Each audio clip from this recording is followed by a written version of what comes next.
देश में फिर एक बार कोविड-19 के मामले तेजी के साथ बढ़ रहे हैं, जिसके बाद ये सवाल पूछा जा रहा है कि क्या कोरोना की नई लहर आने वाली है। दरअसल साल 2025 में पहली बार देश में कोरोना के एक्टिव केसेस की संख्या 1000 के आंकड़े को पार कर चुकी है। रिपोर्ट देखिए।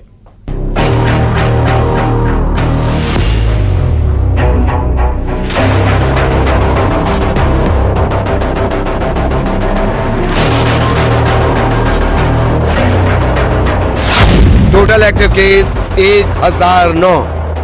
एक हफ्ते के दौरान 752 केस, मौत 7। स्वास्थ्य मंत्रालय ने आज कोविड के जो ताजा आंकड़े जारी किए हैं उसके मुताबिक भारत में कोरोना के टोटल एक्टिव केस 1009 पर पहुंच गए हैं, जिनमें से 752 केस ऐसे हैं जिनकी पुष्टि पिछले एक हफ्ते के दौरान हुई है। वहीं कोविड की वजह से देश में 7 लोगों की मौत हो चुकी है। महाराष्ट्र में 4, केरल में 2 और कर्नाटक में 1 व्यक्ति की कोविड से मौत हुई है। माना जा रहा है कि भारत में कोविड के बढ़ते केस 2 नए वेरिएंट्स की वजह से हैं, जिनका नाम NB181 और LF7 है। विश्व स्वास्थ्य संगठन ने इन दोनों वेरिएंट्स को वेरिएंट्स अंडर मॉनिटरिंग यानी निगरानी वाले वेरिएंट्स की कैटेगरी में रखा है। इन्हें अभी वेरिएंट्स ऑफ कंसर्न या वेरिएंट्स ऑफ इंटरेस्ट के रूप में नहीं बांटा गया है। इसीलिए फिलहाल कोविड के बढ़ते मामलों को लेकर डरने की जरूरत नहीं है, लेकिन हर किसी को सतर्क रहना जरूरी है। इसीलिए डॉक्टर्स का भी कहना है कि कोविड को लेकर देश में जो लोग सावधानियां पहले बरतते थे, जैसे मास्क पहनना, हाथों को साबुन से धोना, भीड़ भाड़ वाली जगहों पर जाने से बचना, उनका पालन शुरू कर देना चाहिए। ये पुराने वेरिएंट हैं, इनके सब वेरिएंट इतने घातक नहीं है, लेकिन ट्रांसमिसिबिलिटी इनकी बहुत हाई है। तो अगर एक को होगा घर में तो और लोगों को होगा।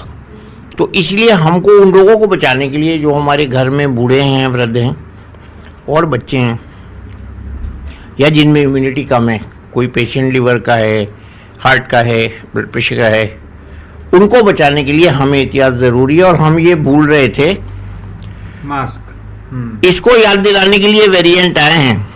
ये हमारी और बीमारियों से भी हिफाजत करेंगे, निमोनिया से भी करेंगे, वायरल इलनेस से भी करेंगे और पोल्यूशन से भी करेंगे। घबराना बिल्कुल नहीं है, पैनिक नहीं होना चाहिए। न तो किसी इंडिविजुअल, किसी व्यक्ति को भी पैनिक नहीं होना चाहिए, घबराहट, किसी परिवार को नहीं, किसी समाज, राज्य, कहीं भी पैनिक नहीं होना चाहिए। दिल्ली में कोविड के तेजी से बढ़ते हुए मामलों को लेकर दिल्ली सरकार ने एडवाइजरी जारी की है। दिल्ली के स्वास्थ्य मंत्री पंकज कुमार सिंह ने स्वास्थ्य अधिकारियों के साथ कोविड-19 को लेकर बैठक की। उन्होंने अस्पतालों को ऑक्सीजन स्टॉक, बेड्स की उपलब्धता सुनिश्चित करने के निर्देश दिए हैं। इसके साथ ही वेंटिलेटर्स, दवाइयों, वैक्सीन का पर्याप्त स्टॉक रखने के लिए कहा गया है। कोरोना के मामलों का संज्ञान पूरी तरीके से सरकार के पास है और हमारे अस्पतालों में पूरी तरीके से व्यवस्थाएं हैं। हमने एडवाइजरी भी जारी की है जो कि पूरी देखरेख कर रही है, स्थिति कंट्रोल में है। ऐसा किसी भी प्रकार के पैनिक की कोई स्थिति नहीं है और उसको हम संज्ञान में है और पूरी तरीके से देखरेख हो रही है। दिल्ली 200% तैयार है, दिल्ली के डॉक्टर्स सब लोग तैयार है, बट ऐसा कोई विषय नहीं है। जो वेरिएंट है, बार मैं बोल रहा हूँ, वेरिएंट एक नोवेल वेरिएंट है जो वायरल के रूप में रह रहा है, जो मुझे देखने में दिखा है, इसलिए मैं अपनी एक्सपीरियंस से आपको बता रहा हूँ। और दिल्ली को इस पर चिंता करने की, कोई पैनिक होने की जरूरत ही नहीं है। इधर मध्य प्रदेश में भी कोरोना के मामलों में तेजी देखने को मिल रही है, जहां इंदौर और उज्जैन से कोविड के केस सामने आए हैं। बीते 3 दिनों में इंदौर से 6 कोरोना पॉजिटिव केस आए, इनमें से 5 इंदौर के रहने वाले थे।